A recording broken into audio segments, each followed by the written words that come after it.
Satu. Bismillah, alhamdulillah, assalatu wassalamu ala rasulillah, la hawla wa la quwata illa billah, wa ba'du. Ila hadratin nabiyil mustafa Muhammadin sallallahu alaihi wasallam wa alihi wa ashabihi wa azwajihi wa auladihi wa dhurriyyatihi al-kiram, ila jami'i waqiyati sahabati wa tabi'in wa syuhada'i wa salihin wal ulama'il amilin wa musannifin wa mu'allifin wa jami'il malaikatil muqarrabin wa sadatina sufiyatil muhaqqiqin khususan ila sultanil awliya Syekh Muhyiddin Abdul Qadir al-Jilani wa sa'iril awliya illah wal aliyah dis'ah wa ummahatina wa abaina wa ajdatina wa jaddatina wa masayyihina wa asadidina wa muallimina wa dawil hukubil wajibati alaina wa alal hadirina fi majlisina hada khususan ila man fataha hadil qaryah wa khususan ila mu'alifatul kitab asy-Syaikh al-Imam Jalaluddin bin Kamaluddin As-Suyuti radhiyallahu anhum sayulillahi lahumul Fatihah. A'udzu billahi minasy syaithanir rajim. Bismillahirrahmanirrahim. Alhamdulillahi rabbil alamin. Ar-Rahmanir Rahim. Maliki yaumiddin. Iyyaka na'budu wa iyyaka nasta'in. Ihdinas siratal mustaqim. Siratal ladzina an'amta 'alaihim ghairil maghdubi 'alaihim waladdallin. Amin. Para jamaah, alhamdulillah sore hari ini kembali kita dipertemukan Allah di majelis yang penuh dengan keberkahan ini. Mudah-mudahan setiap aktivitas kita dicatat oleh Allah sebagai amal soleh. Amin Allahumma amin. Para jamaah, kita lanjutkan kajian kita Al-Babul Khamisu Ashar, bab yang ke-15. Bab 15 menerangkan keutamaan ibadah sunnah. Al-Babul Khamisu Ashar fi fadilati sunnah. Bismillahirrahmanirrahim. Qala al-musannifu rahimahullah ta'ala nafa'ana Allah bihi wa bi'ulumihi wa a'ada alaina bi barakatihi wa asrarihi wa karamatihi fid dharain amin. Al-babu tawiki kubab al-khamisu asyara kang kaping 15 iku fi fadilati sunani, tetep ing dalam nutur kautamane ibadah sunnah. Sing dimaksud ibadah sunnah di sini niki lebih banyak tentang menjelaskan keutamaan sholat yang sunnah. Jadi ibadah sunnah itu kan banyak. Ibadah perbuatan itu dibagi. Ada kalanya wajib, ada kalanya sunnah, ada kalanya ibahah atau mubah, ada kalanya karohah atau makruh, ada kalanya haram. Jadi perbuatan itu dibagi menjadi 5. Segala sesuatu itu yang diutamakan yang wajib, harus. Dan wajib itu tidak hanya sholat, tidak hanya puasa Ramadan. Ini yang harus kita pahami betul. Banyak hal yang berhukum wajib, tetapi kebanyakan dari kita itu tidak memahami. Ini yang menjadi problem sebenarnya. Sehingga meninggalkan kewajiban. Meninggalkan kewajiban itu kan kategori perbuatan dosa. Itu. Ini contoh. Kalau sholat sudah jelas. Sholat 5 waktu berhukum fardu. Puasa Ramadan fardu. Apalagi yang wajib. Contoh ini yang banyak kita lupa. Kewajiban orang tua kepada anak. Ini banyak yang tidak tahu. Kewajiban anak kepada orang tua itu wajib. Ada kewajiban yang harus dilakukan. Kewajiban suami kepada istri, istri kepada suami. Kewajiban antar tetangga dan lain sebagainya. Ini banyak sekali. Padahal meninggalkan sesuatu yang wajib berhukum dosa, kan begitu kan? Ini yang banyak. Termasuk pula thalabul ilmi, mencari ilmu begini ini. Ini dalam perspektif agama itu berhukum fardhu.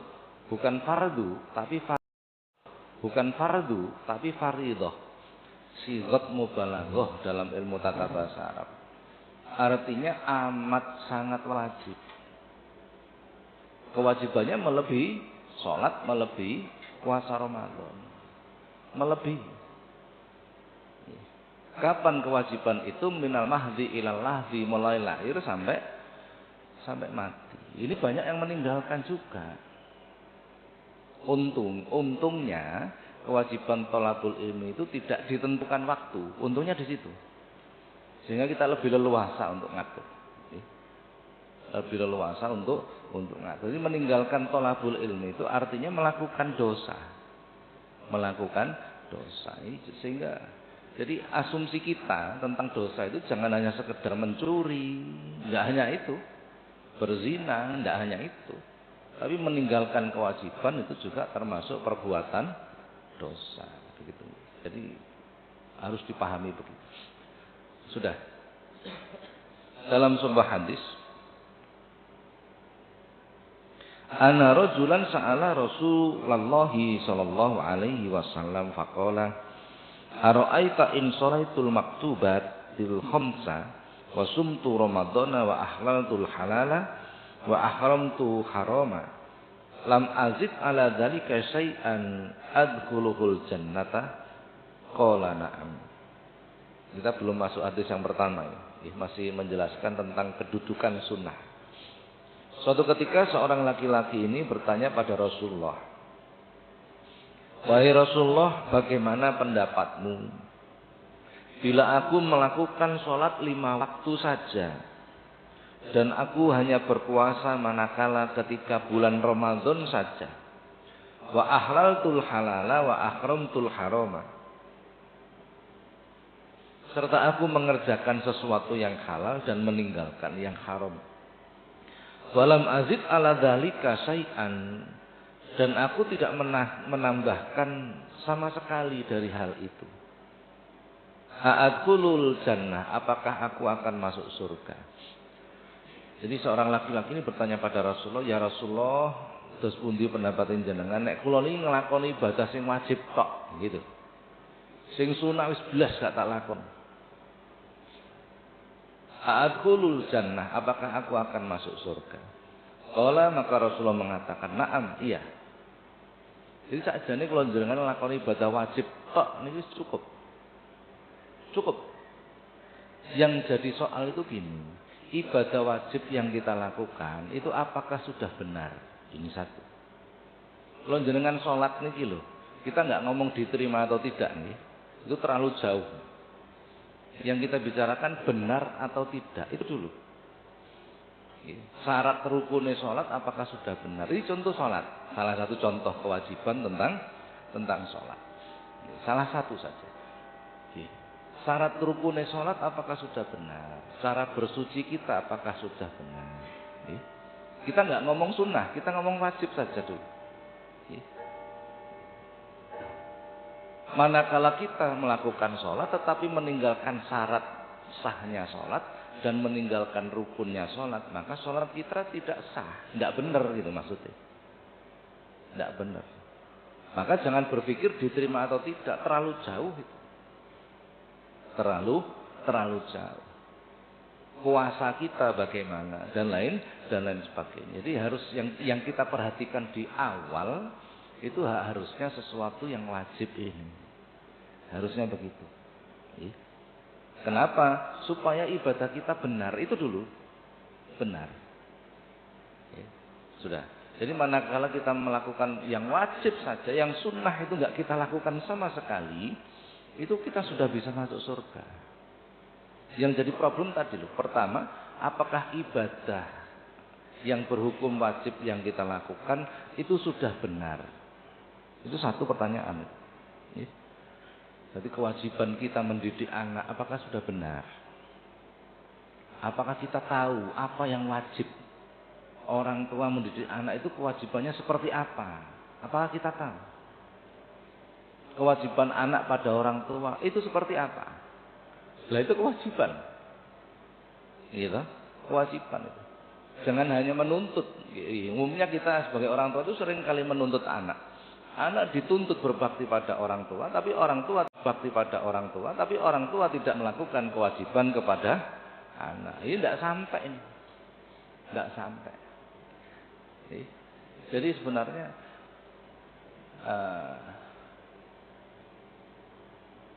anak pada orang tua itu dalam hadis-hadis, dalam ayat itu sebutannya birrul walidain. Birru abaakum tabarrukum abnaukum. Contoh hadis begitu, redaksinya.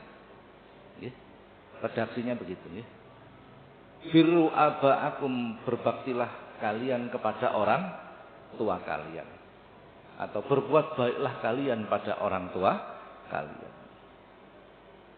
Tabarrukum abnaukum, maka anak-anakmu akan berbakti kepada kalian. Jadi kalau anak pada orang tua itu menggunakan kata bir. Bir itu artinya bagus. Ngapii wong tua, berbakti pada orang tua. Tetapi kalau orang tua pada anak, orang tua pada anak, itu lafaz yang sering digunakan dalam hadis akrimu auladakum. Rata-rata begitu. Muliakan anak-anakmu. Jadi orang tua memuliakan anak, bukan anak memuliakan orang tua. Bukan. Jadi redaksi hadisnya rata-rata begitu, rata-rata. Jadi wong tua mulyake anak, bukan anak mulyake, bukan. Lah anak itu bagaimana cara orang tua memuliakan anak? Dalam Al-Qur'an disebutkan, inna akramakum indallahi atqakum. Sesungguhnya yang paling mulia di hadapan Allah adalah orang yang paling bertakwa di antara kalian. Ketika orang tua memuliakan anak, itu artinya bagaimana anak itu menjadi takwa, kan begitu? Kan begitu.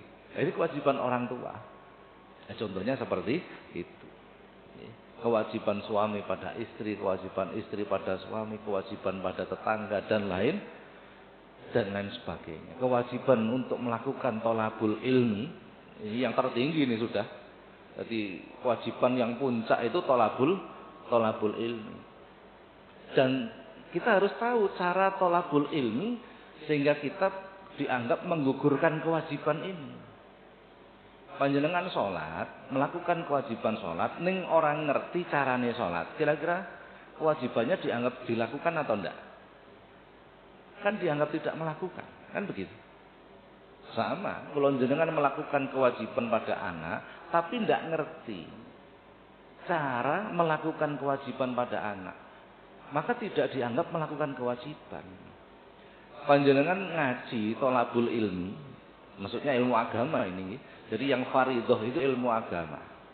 Selain ilmu agama bukan fardhah, bukan.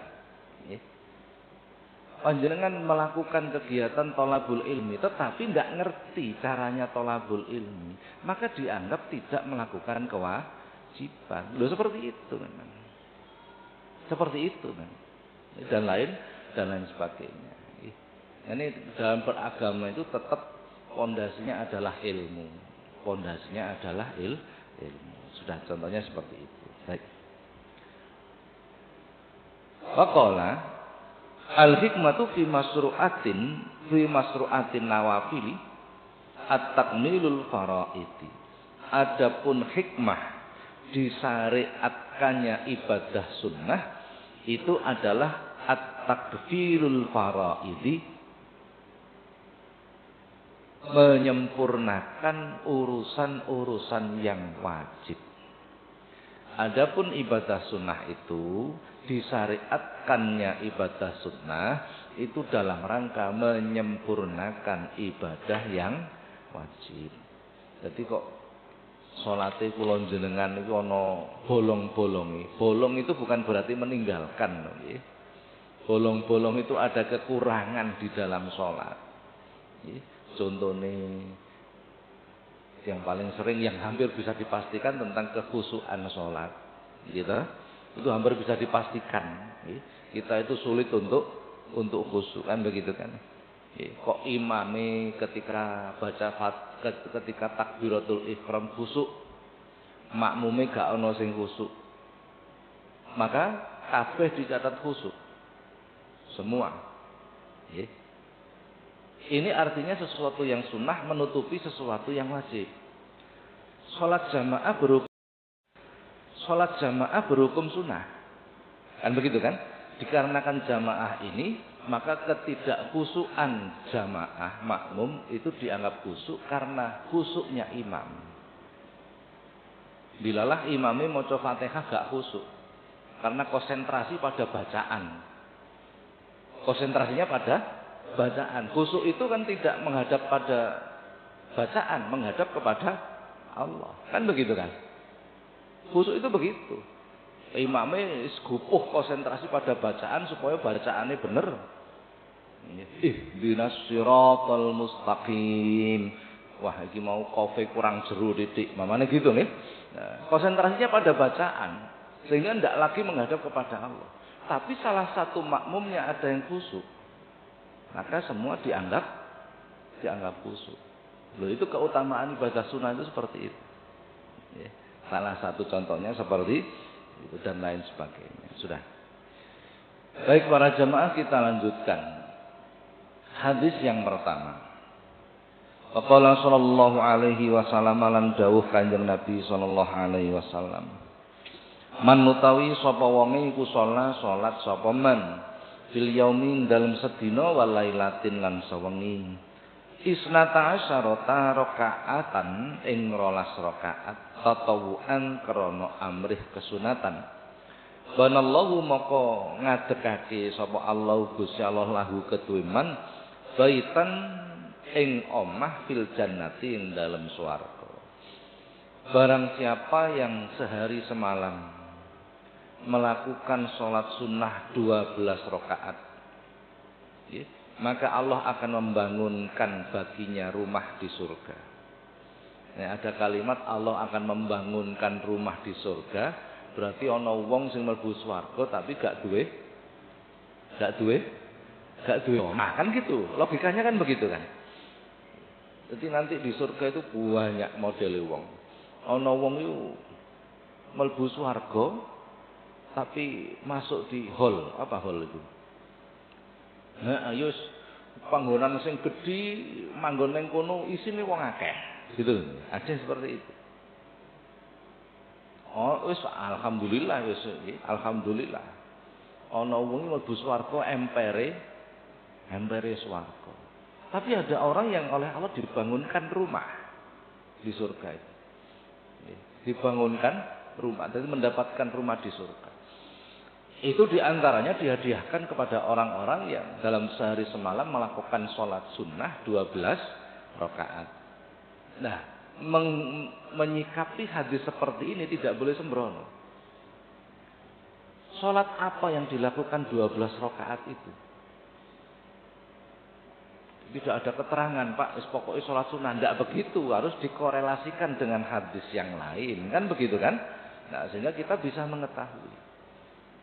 Di dalam kitab Bulughul Maram itu diterangkan, qala At-Tirmidzi, Imam Tirmidzi salah satu ulama ahli hadis, dalam kitab Bulughul Maram yang disebut dengan 12 rakaat itu adalah sholat qobliyah zuhur 4 rakaat, kemudian 2 rakaat ba'diyah zuhur, 2 rakaat ba'diyah maghrib, 2 rakaat ba'diyah isya, dan 2 rakaat sebelum subuh.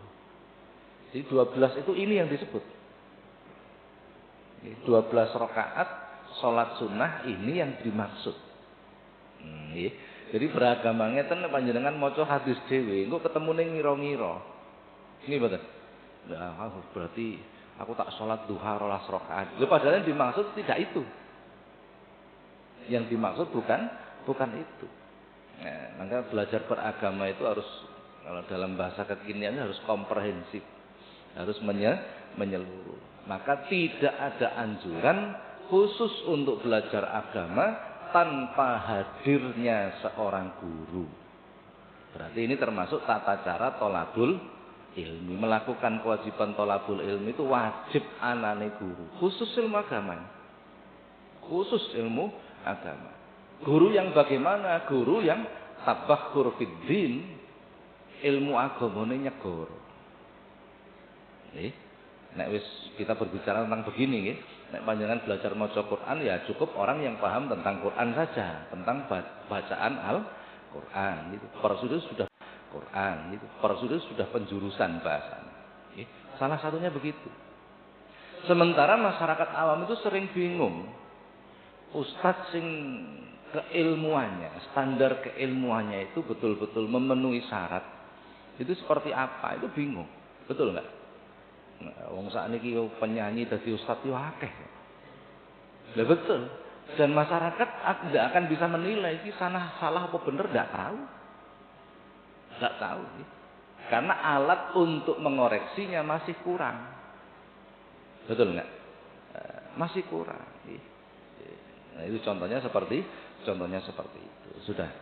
Jadi dalam urusan agama itu tidak boleh tanpa hadirnya seorang guru. Hadis itu al-ilmu bila syaikh fasyaikhu syaitan. Ilmu agama tanpa hadirnya seorang guru, maka yang mengajarinya adalah as-syaitan.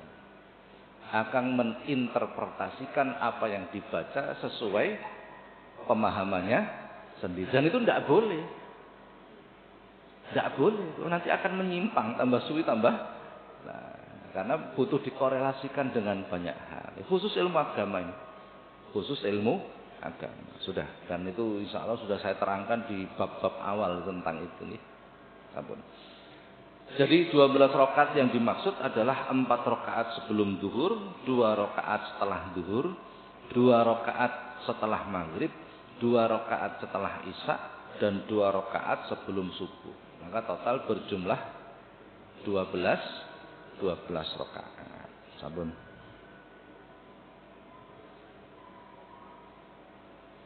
Hadis kedua. Waqala sallallahu alaihi wasallam lan dawuh Kanjeng Nabi sallallahu alaihi wasallam, manutawi sapa wong iku salat sapa man qoblal fajri sedurunge fajar rakaataini 2 rakaat. Wa qabla dhuhri arba'an lan sedurunge zuhur 4 rakaat. Wa ba'daha lan sa'wuse zuhur arba'an 4 rakaat. Wa arba'an qoblal asri lan 4 rakaat sedurunge asar. Dakhalal jannah, moko bakal mlebu swarga. Hadis yang lain redaksinya sedikit berbeda. Barang siapa yang melakukan sholat qobliyah fajar 2 rakaat. Nah, sholat fajar itu sholat apa? Ono hadis nyebut rakaatal fajri khairum minad dunya wa ma fiha. Nggih, dari ini akhir-akhir ini agak masyhur hadis ini. Agak terkenal, agak tren karena ditrenkan oleh media. Kan ngoten nggih. Barang siapa yang sholat 2 rakaat ketika fajar, maka pahalanya lebih utama daripada dunia dan padahal hadis seperti ini banyak. Hadis yang menyebut khairum minad dunya wa ma fiha itu banyak sekali. Tidak hanya ini. Tidak hanya 2 rakaat fajar. Ya, tidak hanya itu sebenarnya. Jadi ya itulah. Memang saya sering menyampaikan. Kita itu dalam hal apapun cenderung mengikuti tren. Dan itu sebenarnya yo apik wae, tapi berbahaya. Betul. Dulu sempat tren sedekah. Kowe kepingin dijauhkan balak sedekah sing akeh.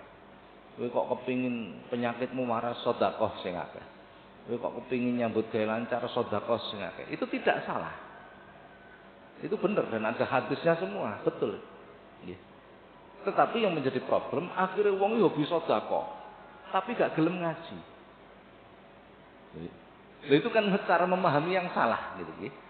Jadi sedekah itu berhukum sunnah, ngaji itu hukumnya wajib. Ya karena mengikuti tren. Kemudian beberapa tahun kemudian trennya berubah. Trennya subuh berjamaah. Wah, akhirnya sampai ada beberapa masjid itu membuat slogan pejuang subuh berjamaah. Lo sampai mikir ya Allah, koyo-koyo sembahyang subuh jamaah sih abotin sampai perlu label pejuang barang gitu ya. Iya itu baik-baik saja. Wah, akhirnya masalah heboh. Subuh masjid gak kamot. Jamaah kabeh dhuwur asar maghrib isya sepi. Itu kan pemahaman sing piye gitu loh. Nggo wektu subuh jamaah tapi gak gelem teko pengajian. Itu kan yo aneh juga. Itu kan yo aneh juga. Salat jamaah itu apapun hukumnya sunnah. Ngaji itu hukumnya wajib. Ya karena mengikuti tren tadi. Mengikuti beberapa tahun kemudian trennya bergeser menghafal Quran. Walah kabeh dong ngapalke Quran. Kabeh dong ngapalke. Itu tidak jelek, itu baik. Tetapi orang sekolah itu kan ada kurikulum nggih. Kelas 1 SD, kelas loro, kelas telu, kan semua itu ada silabinya. Itu gak disujuk-ujuk, enggak begitu. Wah, akhirnya wis kabeh dong gethu ngapalke Quran. Betul ngapal itu baik, tapi kudu urut. Panjenengan dikon milih, panjenengan pilih apal Quran apa paham Quran? Tak takoni jenengan. Pilih apal Quran apa paham Quran? Lho sing penting itu paham Quran kok. Memahami Al-Quran sehingga bisa mengaplikasikan dalam kehidupan. Lho betul, saya jauh sebelum pandemi ya pas usume napa jenenge menghafal Quran itu. Saya pernah diundang sebuah majelis tahfidzul Quran Ramadan itu untuk ngisi tausiah Ramadan bar tarawih. Pak Yai mangkin sing ngimami saking mriki. Oh nggih monggo. Kula malah seneng gak kadek ngimami nek tausiah kok. Akhirnya kalau delok sing ngimami itu bocah SMP. Itu sudah sak saya. Sak itu ragu-ragu. Bocah itu balik apa durung? Wonten kan? Kan menjadi masalah nanti. Nah, begitu sholat sunnah, sadurunge sholat isya, kula delok nalikane sujud mboten mancat. Sujudnya ndak mancat. Ini berarti sholatnya batal itu.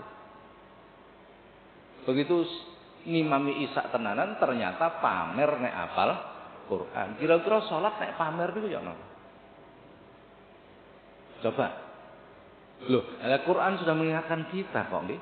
Fawailul lil musallin alladzina hum an salatihim sahun walladzina hum yuraun. Ketika salat dia riya. Iya. Promosi silakan promosi tapi jangan jadikan salat sebagai ladang promosi.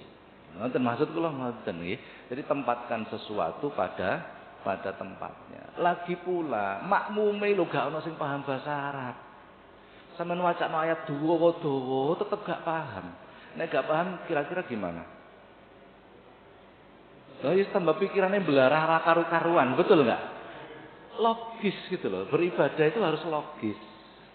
Wong makmume niku wong Jawa ilailu, ora ngerti bahasa, sampeyan wacana surat sing dawa-dawa, wis percuma.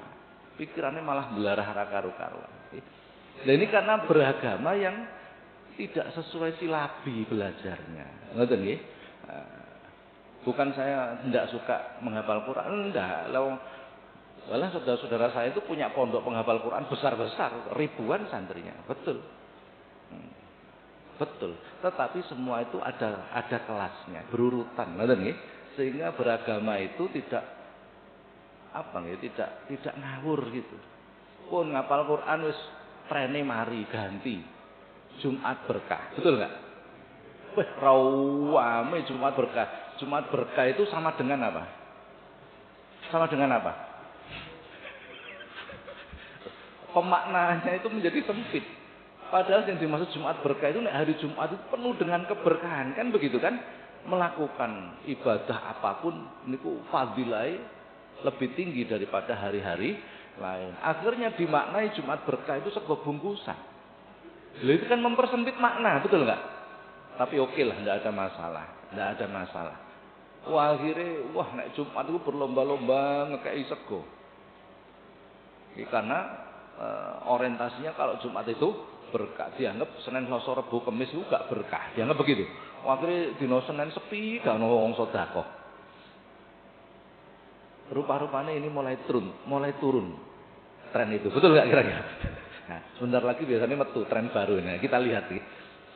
Enggak apa-apa, itu enggak salah, tetapi tidak begitu beragama. Ngoten nggih. Beragama itu tidak seperti itu. Panjenengan nek nglakoni ibadah mengikuti tren engko kecilik ketemune. Betul. Betul nggih. Betul. Dianggap nek gak tren iku gak keren. Lho iki ibadah kok keren-kerenan iku ibadah cap apa? Kerenan iku ibadah cap apa? Ini contohnya seperti baik. Kita lanjutkan. Barang siapa tentang sholat fajar tadi. Jadi yang dimaksud man sholat qoblal fajri, barang siapa yang sholat qobliyah fajar dua rakaat, artinya di sini fajar dimaknai subuh. Jadi terkadang fajar itu dimaknai subuh, terkadang fajar itu dimaknai qobliyah subuh, terkadang fajar itu dimaknai tahiyatul masjid. Terkadang fajar itu dimaknai sebelum hadir ke masjid. Maknanya bisa macam-macam. Karena fajar itu menunjukkan waktu, bukan menunjukkan perbuatan sholatnya. Panjangan saya baca di kurikulum jenengan ngaji rutin di Masjid Al-Maghfirah itu kalau nggak salah ada ngaji kitab Bidayatul Hidayah. Nah di situ diterangkan. Jadi kalau sholat fajar, yang dimaksud sholat fajar itu sholat sunnah fajar, itu dilakukan di rumah sebelum adzan subuh. Sebelum adzan subuh. Kemudian setelah selesai sholat fajar 2 rakaat, berjalan menuju masjid sambil baca doa dan lain sebagainya. Kemudian masuk masjid, sholat tahiyatul masjid 2 rakaat. Kemudian duduk untuk iktikaf sambil menunggu adzan subuh. Setelah itu sholat qobliyah subuh. Setelah itu subuh berjamaah. Itu dalam kitab Bidayah insya Allah begitu keterangan. Insya Allah begitu. Jadi fajar di sini yang dimaksud dalam hadis ini adalah sholat subuh. Begini ini nek panjenengan maca terjemahan nanti pasti salah. Karena fajar itu menunjukkan waktu fajar, bukan menunjukkan. Maka harus mengerti asbabul wurud, sebab-sebab turunnya hadis yang pertama. Harus bisa mengkorelasikan juga dengan hadis yang lain atau ayat yang lain. Jadi dalam hadis ini yang dimaksud qoblal fajri itu adalah sebelum sholat subuh melakukan sholat qobliyah 2 rakaat. Wa qabla duhri arba'an, melakukan sholat qobliyah duhur 4 rakaat. Wa ba'daha arba'an, melakukan ba'diyah duhur 4 rakaat. Wa arba'an qoblal asri 4 rakaat sebelum asar. Total 14 rakaat. Bukan 12. Orang yang melakukan sholat rawatib seperti ini, kata Rasulullah, dakhalal jannah, akan masuk surga. Masuk surga. Disebut secara spesifik sholat rawatibnya apa? Disebut secara spesifik. Berarti 2 rakaat sebelum subuh, 4 rakaat sebelum dan sesudah duhur, 4 sebelum dan 4 sesudah, 4 rakaat sebelum asar. Tidak menyebutkan untuk maghrib dan isya. Tidak menyebut dalam hadis ini. Dalam hadis ini. Totalnya 14 rakaat. Adapun ba'da maghrib itu disebut dengan sholatul awabin. Sholatul awabin. Minimalnya 2 rakaat. Maksimalnya 8 rakaat. Ini salah satu sholat yang paling dicintai Allah. Disenangi Gusti Allah. Salah satu sholat yang paling dicintai oleh Allah. Maka disebut sholatul awabin. Nek ngomong ganjarannya gede pun di Pak timbangannya rakaat al-fajr. Ya gede niki yang disenangi Gusti Allah. Sampai diberikan pahala yang lebih baik daripada dunia dan seisinya. Dibandingkan pahala disenangi Gusti Allah. Pilih pun jenengan. Loh, nggih. Lah, nggih. Jadi kita ndak usah ngomong gede-gedean pahala. Engko dong-dongannya gak nglakoni ibadah. Sudahlah, wis pokok nglakoni ibadah gitu saja. Jadi nggak usah banding-bandingkan pahala. Ini dong-dongannya gak nglakoni. Itu namanya sholatul awabin, sholat awabin. Luar biasa. Tapi ada caranya sendiri. Nanti itu yang bagian nerangkan yang ngaji bidayah itu nanti. Siapa itu Ustaz siapa enggak tahu saya ini. Itu disebut dengan sholat awabin. Maka yang disebut oleh Rasulullah adalah subuh, duhur dan asar. Total 14 rakaat. Pun. Para jamaah, sebelumnya sholat itu hanya ada sholat fardu saja. Di zaman Rasulullah, di awal-awal kenabian, sholat itu sebelum Rasulullah Isra Mi'raj, Rasulullah itu melakukan sholat hanya 2 waktu, pagi dan petang. Rakaat ini masing-masing 2 rakaat. Jadi ada pertanyaan, sebelum Isra Mi'raj itu apakah Rasulullah sholat? Iya. 2 rakaat pagi, 2 rakaat petang, mengikuti syariatnya Nabi Ibrahim. Ya, jadi sudah sholat. Setelah Rasulullah Isra Mi'raj baru melakukan sholat 5 waktu ini. Ya, setelah Isra Mi'raj. Awalnya sholat itu hanya 5 waktu ini, wajib ini, tidak ada sholat sunnah awalnya. Ya. Jadi perubahan itu sering terjadi. Ya, terutama pada masa Rasulullah. Wong sholat wae tahu ngungkuri Ka'bah kan pernah ya? Nah, pernah terjadi dan itu pernah terjadi sudah. Baik. Kemudian beberapa tahun kemudian disyariatkanlah sholat sunnah. Nah, ketika perintah sholat sunnah itu turun di bawah malaikat Jibril, dilalah bahasa Indonesia apa dilalah nih? Yes, dilalah. Waktu malaikat Jibril itu turun nemoni Rasulullah, itu dilalah, di situ ada seorang sahabat namanya Abdullah bin Amr bin As. Ada sahabat Abdullah bin Amr bin As namanya. Malaikat Jibril memberikan keterangan pada Rasulullah tentang disyariatkannya sholat sunnah. Jadi awalnya sholat itu wajib kok. Setelah turun perintah untuk melakukan sholat sunnah dan macam-macamnya sholat sunnah, macam-macam. Maka kemudian ketika Jibril selesai menyampaikan wahyu, Abdullah bin Amr bin As ini tanya pada Rasulullah, "Ya Rasulullah, kula niki nek bengi niku nganggur. Terus pundi nek kula nderek nglampahi salat sunnah?" Kata Rasulullah, "Yo apik. Salat iki kabeh apik. Salat itu semua baik. Karena makna salat itu doa. Akhirnya Abdullah bin Amr bin As ini usul. Terus pundi ya Rasulullah nek kula niki sewengi nglakoni salat 1000 rakaat. Loh, coba. Para sahabat itu semangat beribadahnya seperti itu. Ditolak ini oleh Rasulullah, "Ojo 1000. 2 rakaat wae." Wong njaluk 1000 rakaat dikei, ya ndak puas toh. Akhirnya negosiasi dan Rasulullah setuju di angka 500 rakaat. Rasulullah setuju Abdullah bin Amr diperbolehkan sholat sunnah 500 rakaat ketika malam. Rasulullah tidak pernah melakukan sholat sunnah 500 rakaat, tidak pernah Rasulullah. Tapi ketika diminta oleh sahabat Abdullah bin Amr bin As, diperbolehkan sholat sunnah 500 rakaat. Berarti belum tentu apa-apa yang tidak dilakukan Rasulullah itu tidak boleh dilaksanakan. Contohnya ini. Jadi hadis itu, ngeten nggih. Hadis itu kan ma'udhifa ilan nabi qaulan au fi'lan au takriran. Apa-apa yang disandarkan kepada Rasulullah, baik ucapan, perbuatan atau sesuatu yang didiamkan. Terkadang Rasulullah itu memerintahkan, tetapi beliau tidak mengerjakan. Itu juga hadis. Itu juga sunnah. Contoh ini tadi, Rasulullah memerintahkan 500 rakaat, tapi Rasulullah tidak mengerjakan. Banyak contohnya ini. Apalagi hadis yang berkaitan dengan perbuatan perempuan. Rasulullah mengatakan, tapi tidak mungkin Rasulullah laki-laki kok, kan tidak mungkin melakukan, gitu.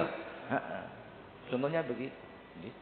Aufi'lan atau Rasulullah itu enggak menyampaikan, enggak ngomong, tapi Rasulullah melakukan. Itu juga hadis, itu juga sunnah. Jadi tidak semua Rasulullah itu menyampaikan, kadang Rasulullah melakukan dilihat oleh para sahabat. Maka redaksi hadisnya biasanya ro'aitu, saya melihat Rasulullah begini. Nah, ada kalanya Rasulullah itu tidak mengucapkan, tidak melakukan, tapi melihat perbuatan para sahabat. Dan Rasulullah mendiamkan, takriron, dibiarkan. Itu juga hadis, itu juga sunnah. Ngaten nggih. Kadang kula niku ya napa nggih. Ya Allah, arep ngomong ya nanti dipikir aku ngelokno wong, gak ngomong iku piye. Itu Rasulullah ndak pernah melakukan. Loh, kan ndak harus semua itu Rasulullah melakukan. Kan begitu kan? Nah ini itu karena piye ora tahu mempelajari ilmu mustalah hadis. Akhirnya salah semua pemahamannya nggih. Nah, ndak harus Rasulullah itu melakukan, dan banyak Rasulullah tidak melakukan itu banyak sekali. Banyak sekali. Banyak sekali. Sudah. Maka diizinkanlah sahabat Abdullah bin Amr bin Aziz salat sunnah 500 rakaat kalau malam. 500 rakaat dilakoni. Suatu ketika Rasulullah itu ingin mengingatkan sahabat. Coba Rasulullah mengingatkan itu sangat halus. Abdullah Reni. Ini sudah melakukan salat sunnah 500 rakaat beberapa malam. Abdullah Reni. Napa Kanjeng Nabi? Kira-kira akmu gelem enggak tak dudui calon penduduk swarga? Abdullah langsung kaget. Loh, purun Kanjeng Nabi pun tiyang. Karena dalam pikirannya, aku ini nek bengi salat sunnah 500 rakaat durung disebut calon penduduk. Loh, coba ini Rasulullah nek memberi nasihat itu begitu. Tidak pernah terus mengatakan kowe salah, tidak pernah. Tidak pernah. Akhirnya ditunjukkan kayak wong kayak. Akhirnya diselidiki sama Abdullah bin Amr bin As sampai tidur rumahnya, kan gitu ceritanya. Begitu didelok nek bengi turu, gak tahu sembahyang blas. Subuh bar subuhan yang masjid terus mulai sarapan budal nyambut gawe. Nek awan gak tahu poso. Penasaran. Gak mungkin Rasulullah keliru, diselidiki, akhirnya ketemu. Ditakoni wong niki wae. Ternyata dia itu orang yang abal iyal, tanggungannya akeh. Orang tuanya sudah sepuh, kebutuhan sehari-hari ditanggung dia. Mertuanya juga sudah sepuh, kebutuhan sehari-hari ditanggung dia. Anake akeh. Nyambut gawe ini buruh tani. Ini namanya abal iyal, tanggungannya akeh. Bebannya banyak. Dan jenengan nek dalu gak tahu salat wengi, mboten. Nek kula sembayang bengi, isuk wae nyambut gawe ngantuk. Oh, nek awan gak tahu poso, mboten. Nek kula poso ora kuat nyambut gawe. Padahal semua kebutuhan bertumpu pada saya. Langsung Abdullah paham, bener Rasulullah. Bener Rasulullah. Kowe iki nek bengi turu, nek awan mangan, iku tujuane supaya kuat nyambut gawe. Malayatimul wajib illa bihi fahuwal wajib. Apa-apa yang menjadikan wajib maka hukumnya wajib. Dia punya kewajiban memenuhi kebutuhan sakmono akeh wong, nek sampai bengi salat terus isuke gak kuat nyambut gawe, maka dia berdosa. Maka tidurmu berhukum wajib. Tidurmu berhukum wajib karena untuk mendukung kewajiban bekerja. Makanmu berhukum wajib karena untuk mendukung kewajibanmu bekerja. Sedangkan aku masih 500 rakaat tetap hukumnya sunnah. Bener awakmu calon penduduk swarga. Dadi melok madzhab niki mawon sing gampang. Apakah boleh? Boleh. Nek bengi tuwa gak usah salat, nek awan mangan gak usah poso, tapi syarate napa? Lah, kadang syarate gak terpenuhi ya gak oleh melok niki, gitu.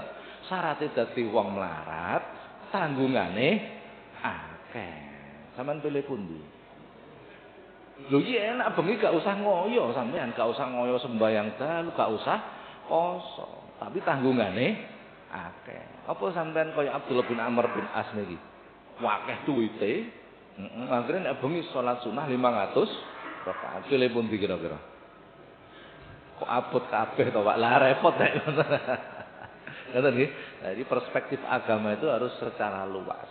Ngoten nggih. Sehingga wawasan kita itu jembar. Jadi jangan keburu menyalahkan. Kowe gak tahu ketok sembayang bengi. kowe gak tahu ketok poso, Islam cap apa? Jangan mengatakan seperti itu. Ini pelajaran Rasulullah kepada Abdullah bin Amr bin As. Kata nih, karena setiap kita mempunyai kesulitan sendiri-sendiri. Bagaimana Pak bagi orang yang senengane beralasan? Itu resikonya dia.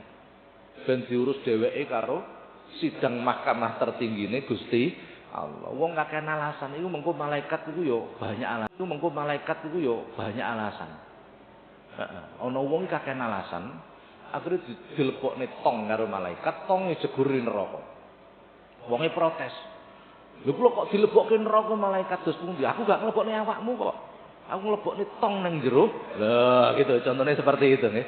Nah, contohnya seperti itu. Jadi orangnya banyak alasan, malaikat itu akan membuat alasan untuk menyiksa kita nggih. Jadi kejujuran kita itu yang tahu diri kita dan Allah. Kan ngoten nggih?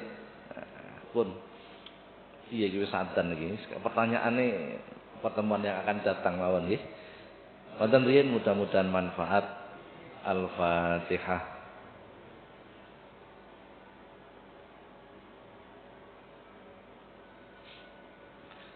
Assalamualaikum warahmatullahi wabarakatuh.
الله